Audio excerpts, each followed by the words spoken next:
everyone. Welcome back to our fourth ever episode of the Nexus, hosted by the team at DyNexus Recruiting and Staffing. We bring our whole team around your questions, and we examine them from both sides of the issue, how it affects the employers and the candidates. We're taking a new format now, and we're going to break these videos into two, so you can choose which side of the issue you want to view, whether you are an employer or a candidate. And right now we're examining our question from the employer side of things. One quick note before we go on, our Sky Mall contest we've been holding is going to wrap up soon, and on a separate video I'm going to announce the winner of that. We've had several people come in with great ideas. Ta-da! And we'll announce that soon. But on to the task at hand. We're talking about interview skills. It might be interesting for you to see what we said about the candidates, and you can tell us if we were right. And if not, we'll address that later. But we want to talk about interview skills. And for you, the employer, when that guy walks into the room, how to help you stage and lead and guide a successful interview. So we're going to begin by turning to our all-knowing guru and Yoda, Ben Schrenzel, and see what thoughts he has on the issue. Okay, from the interviewing client's perspective, I actually view, in most cases, there's two things that have to be figured out. One of them is, does the person have the background and skills to do the job? And the other is, does the person have the manner and the nature to work in that company, in that environment? And those are really different. In most of the positions we fill, which tend to have some technical component to them that's significant, there's generally a technical interview where that is assessed either with sample of the person's work or conversation with other skilled, practitioners in this field, and you make that determination strictly based upon skills that he could demonstrate. The rest of it is much more open-ended, and it's where you want to engage the person in conversation. So you want to ask, as opposed to the technical interview, you want to ask really open questions. Let them talk about whatever they want to talk about.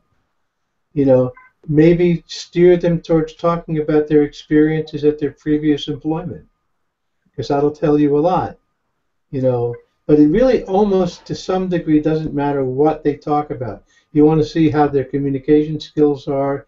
You want to see if you appreciate the way they describe things, whether they give enough detail without going into too much specifics, whether they engage people in conversation. You can start asking them questions about their families, their lives, all that kind of stuff, when you make it open enough. So again, I would just remember that there's two things to be assessed, and they're done differently. Great. Julian, what do you think? Since I've been kind of on a kick of role play and experiential being there and experiencing, I think I want to stick with that and talk a little bit specifically about how to interview using specific tactics to interview people about in specific ways. But let me be specific here. And what I'm saying is to ask questions and have people answer them.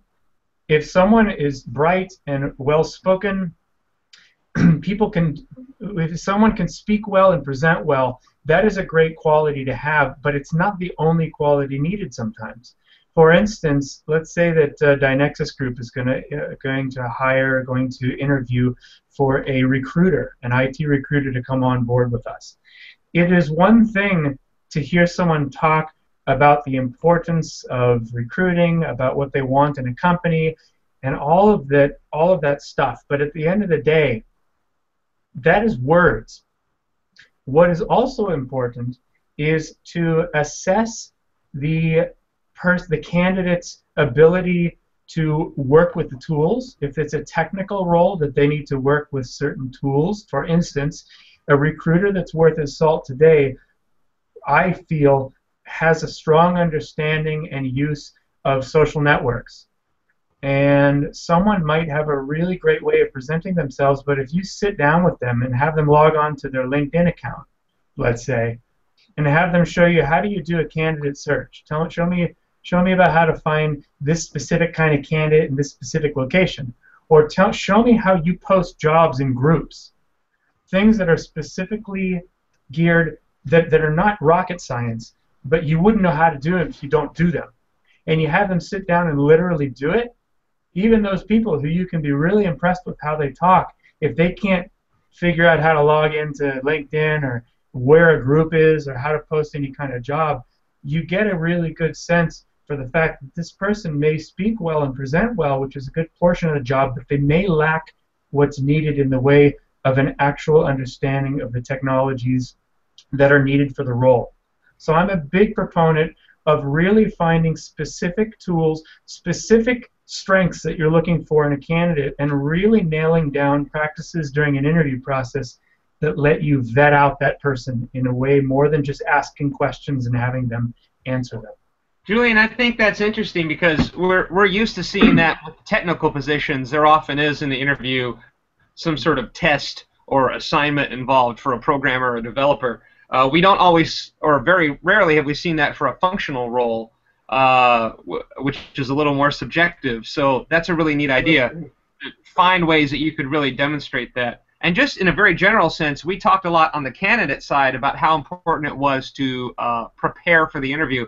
And obviously, preparation is going to be really key for the employer side as well, to really have specific goals and know what you're looking for. Mm-hmm. I have a thought, and see what you guys.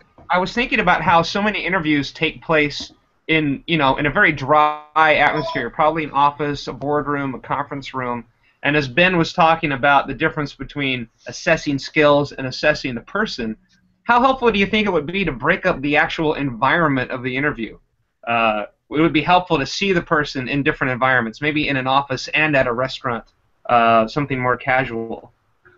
Yeah, I think that's a great idea. I would like, in fact, I've toyed with the idea because in addition to doing recruiting, you guys know this, but the world might not, I do a lot of improvisation and leading teams in improvisation. And as a practicing that a lot, I see great value in having a candidate, if I were hiring someone, to have them actually engage in certain activities that are theatrical improvisation-based activities, because you can get a heck of a lot of a real great understanding of how people deal with stress, how people deal with the unknown, by having them engage in those kind of activities, and you can really extrapolate a lot of what their personality is and how they may react to certain problems that you would never be able to figure out just doing a standard interview. So I would say I'm game to having people come in and do improv sessions as part of the interview process. You know what? I should tell you about the toughest interview I ever had. It was a week long. I was interviewing for a job at a church in Pennsylvania to be their worship leader in another life, and they had me. They wanted to see how I would interact with the congregation and all the people involved over the course of a week.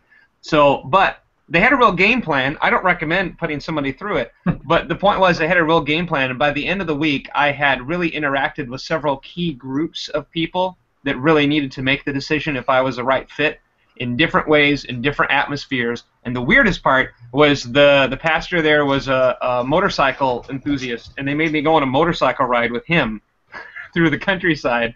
So this dude I had just met, I had to go on a motorcycle ride with, and I had to find some way to talk to him and get to know him, and it was a very interesting challenge. So I don't know if I recommend that either, but it definitely shook up the interview process, and they saw all different sides of me. So it's worth thinking, how to do that. Pam and I had an interesting conversation yesterday. I was mentioning to her just a little factoid that I read in a magazine saying that there's a new trend starting where it's not for interviews, it's more for like a business meeting. People are starting to take exercise classes as opposed to having a business lunch, or as Pam mentioned yesterday, people golf all the time when they're trying to make a deal, but this is a new trend that they're starting to take exercise classes, yoga classes, and Pam was saying what an interesting idea it was to, instead of having a business lunch, to take a walk and talk about whatever you're trying to get at. And I think that would be an interesting way to approach an interview, because the culture in every company is different, and that might be a perfect opportunity to put somebody really at ease and see their real personality if that's something that's important to your company. That's just a thought. Those are fun ideas. Yeah. Let me shift gears to one other issue too that's been coming up a lot in conversations internally in our company.